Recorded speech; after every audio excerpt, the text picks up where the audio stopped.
Hello. Hello, everyone. Welcome to my channel and happy African History Month. Welcome to day 7. It's February 7th, 2018, and we're going to do the next episode of the daily African History Month lesson. And I'm going to talk about the Black community, basically rebuilding the Black community in terms of there's just a lot of work that needs to be done and a lot of people that will come up with solutions, what they consider to be solutions, and will propose things that we should be doing, steps we should be taking. Some of those people are Black, some of those people are from outside the Black community.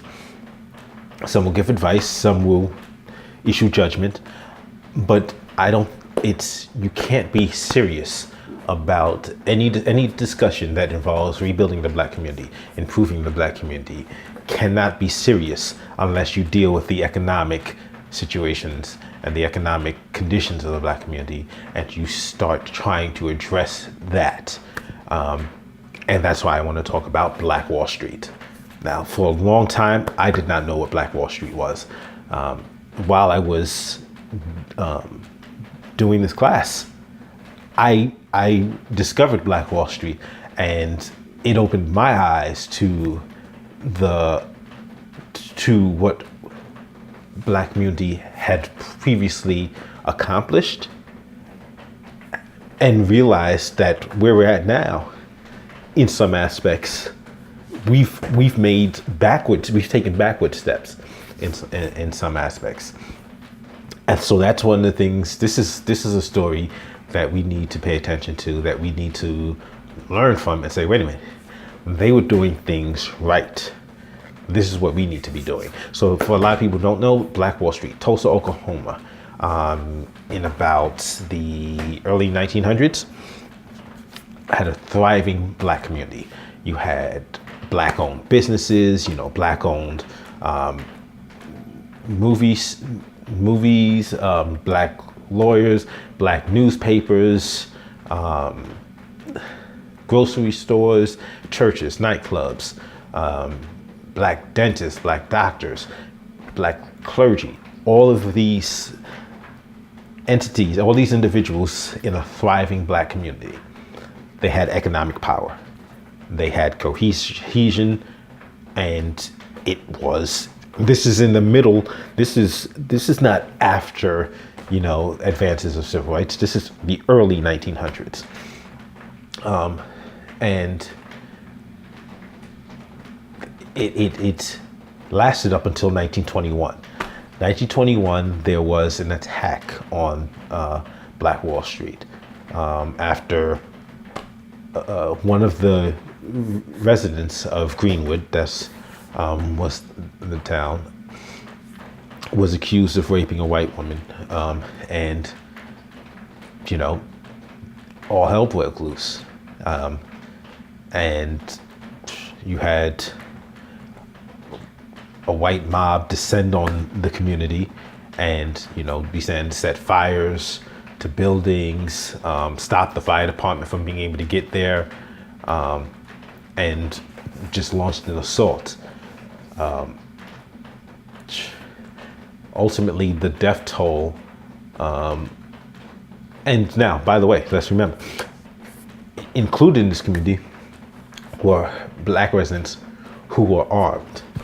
So basically, an assault turned into a war. Ultimately, though, the death toll was said to be about 50 whites and between 150 and 200 blacks. The commercial district was destroyed, 191 businesses, the hospital, the churches, over 1,200 homes, and the school. Yeah, this is definitely a tragedy. And in the I believe it was the 90s, individuals were trying to get reparations for people from this community because this attack that was not dealt with that was not addressed, and the destruction that was caused. You destroyed an entire community, and there needed to be somebody needed to pay. This was a crime, but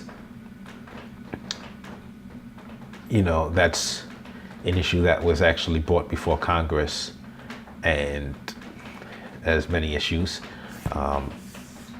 the resolution. Resolution isn't always as satisfying. It's definitely not as satisfying as it should be. But I really want to focus on the fact that this is in the early 1900s, that there was a level of oppression that exceeds today, overt oppression that exceeds today's oppression. Yet these people managed to band together and to build a community that thrived. I mean, it's a glaring lesson of what we can do if we improve our outlook and our approach. If we have an economic plan to rebuild the Black community, where we don't need to beg and ask other outside communities for help, to ask the government for help, where we can do for ourselves, where we can unite, we can build, Black-owned stores, Black-owned businesses, Black-owned, legal practices, Black-owned banks. We can do this and improve our economic condition and create a level of autonomy so that we're not dependent upon the government. We're not dependent upon politicians who are, throwing us crumbs to gain our votes, and not really trying to enact any lasting solutions. Black Wall Street existed in 1920 in Tulsa, Oklahoma. Why don't we have hundreds of Black Wall Streets right here in 2018, United States of America? We should. There's no reason why we shouldn't. And we have to stop letting outside people tell us what we should be doing, how we should be rejecting capitalism. Because it's funny, now that now that we have such a good shot at being, beneficiaries of capitalism, now all of a sudden, oh no, capitalism is bad. Whoa, wait a minute. If, these people, everybody's had a chance to benefit from capitalism. Now it's our turn, and now all of a sudden, somebody's trying to sell us a message that capitalism is evil and we should reject capitalism. We got to be suspect of that. We got to realize that we don't achieve freedom unless we own our own, unless we are our own producers, our own suppliers, our own, we don't own land. We don't own the production, the capabilities of production. We're at somebody else's mercy. That's why I think Black Wall Street is a great example of doing something that will drastically improve the Black community. And of course, the lesson of how it was destroyed. We have to be able to protect it. We have to be on guard to protect it. So we can learn from what they've done right. We can learn from what was done to them. That's also something we need to be aware of. In our communities, we need to be able to protect our communities. We need to be able to defend our communities in the event of individuals who want to destroy us. It's not far-fetched.